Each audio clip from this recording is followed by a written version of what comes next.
బుచ్చిరెడ్డిపాలెం మండలం ప్రముఖ ప్రసిద్ధి చెందిన జొన్నవాడ దేవాలయ చైర్మన్ పుట్ట లక్ష్మీ సుబ్రహ్మణ్యం నాయుడును పదవీ విరమణ కార్యక్రమంలో ఆలయ సిబ్బంది ఘనంగా సత్కరించారు. ఈ కార్యక్రమంలో ఆలయ చైర్మన్ లక్ష్మీ సుబ్రహ్మణ్య నాయుడు నమస్కారం.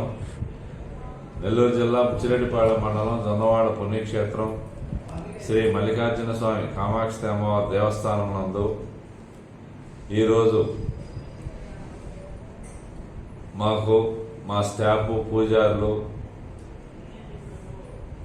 ఆశీర్వదించడం చాలా సంతోషం. మేము ఈ 2 సంవత్సరాల్లో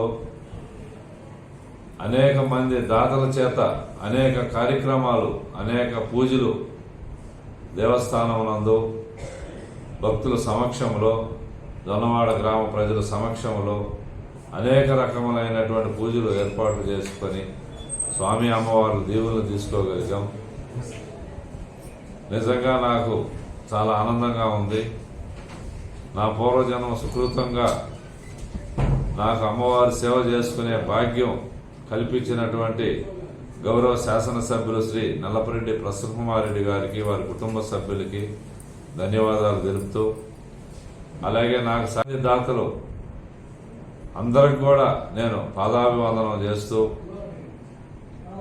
ముఖ్యంగా మా స్వాములు కానీ, ఈఓ గారు కానీ, ట్రస్ట్ బోర్డు సభ్యులు కానీ, స్టాఫ్ కానీ ఈ 2 సంవత్సరాలు నాకు అన్ని విషయాల్లో కూడా వాళ్ళ సహాయ సహకారాలు అందించి దేవస్థాన అభివృద్ధికి, దేవస్థాన డెవలప్మెంట్కి, దేవస్థాన ఎంతో ఆదాయానికి సహాయపడినటువంటి అందరికి కూడా పేరు పేరున కృతజ్ఞతలు తెలియజేస్తున్నాను.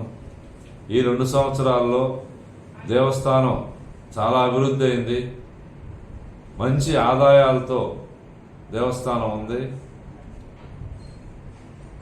జీతభత్యాలు అన్నీ కూడా చాలా వరకు మేము గౌరవ శాసనసభ్యులు వారి దృష్టికి తీసుకుపోయి అందరికి కూడా జీతాలు పెంచడం జరిగింది. అలాగే కొత్త వారికి కూడా కొందరికి మన దేవస్థానం నందు ఉద్యోగాలు ఇవ్వడం జరిగింది.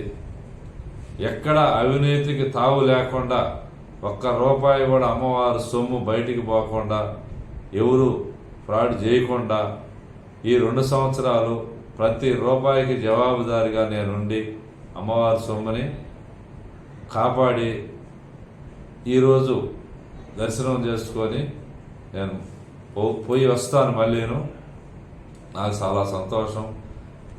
ముఖ్యంగా అందరికి కూడా నేను తెలియపరిచేది ఏంటంటే, జొన్నవాడ మల్లికార్జున స్వామి కామాక్షి అమ్మవారిని ఇక్కడికి విచ్చేసి ఇన్ని ప్రదక్షిణాలను ఏర్పాటు చేసుకొని ఇక్కడ నిద్రిస్తే స్వప్న దర్శనంలో అమ్మవారు మన కష్టాలు తీర్చి హాయిగా మన కుటుంబాలని, మన పిల్లల్ని కాపాడద్దని ఒక నా జీవితంలో, నా అనుభవంలో ఒక నమ్మకం.